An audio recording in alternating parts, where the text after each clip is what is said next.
What's up, guys? I don't know if you've had a chance to watch the competitive circuit, the Club Series events going on for all the different NFL teams, but one of the hot formations that a lot of the pros are running are far tight slot. And what they're doing out of here is fullback dive, and they're using, out of Madden Ultimate Team, is they're putting a receiver at the fullback spot running this fullback dive. So Kiv ran it up in the Seattle one, Pavon did at Oakland, I think. And I think Problem also is doing it at the Chargers one this weekend. So it's something that a lot of top players are running. So I immediately jumped into the lab and tried to figure out how I can stop this run out of 4-4, which is my base defense, because I figure a lot of people are going to start picking that up as the streams and YouTube videos of these games start getting shared around. So what I'm doing here to lock up this run and to really stop the fullback dive is I play underneath coverage out of 4-4 cover 3, spread the linebackers, I blitz and move that right middle linebacker over the center, kind of in that right A gap, and then I blitz the outside linebacker on the left. The last step is I just user control the safety, and I hold L2 left trigger pre-snap, kind of behind the left middle linebacker. And so what's so great, as you can see in these first couple clips, is the middle linebacker on the right who's blitzing will shoot through that gap and usually at least push the running back into the fullback to slow him up.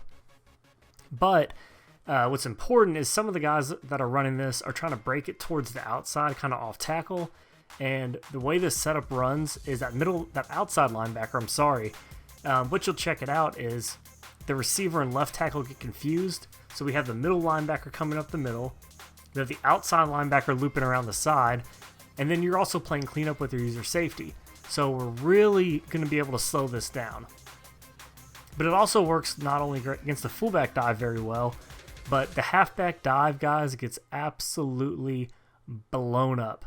So the difference between the two is the fullback dive, at least the halfback comes up the middle and sometimes will pick up the middle linebacker. But with the halfback dive, the fullback sprints to the off tackle on the right, so this middle linebacker comes through and just completely locks it up. Of course, the better middle linebacker you have at that position, the more likely he's going to blow it up or, shed the block if the running back picks him up on the fullback dive. So you want to probably have your best middle linebacker at that position. This works pretty well even against motion receivers and snapping in the gap. But of course, that's usually going to make it a little bit better. But that's where, guys, it's Madden 20. You're not going to stop every single run every single time. So you're going to have to use your safety and make a play every now and then. But I feel like this at least slows it down. And if I'm jumping in a game after a few pros have ran this on the highest level competitively, it's about to start trickling down through the community, especially with how popular the West Coast playbook already is. You just know that this fullback dive is about to become one of the more mainstream offenses that people are going to at least run in the red zone or something like that.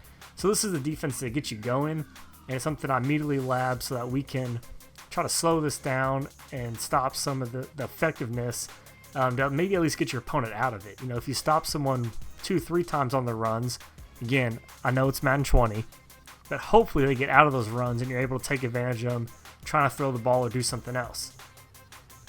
Now, if you have time and you feel like you're more advanced and ready to make more adjustments, something I might do here out of this formation is put that left cornerback in a cloud flat and then either deep zone the left middle linebacker or man him up on the receivers or the tight end. I probably would man him up on the tight end. That way I know the right side of the field is pretty much taken away with the curl flat, deep zone, and man.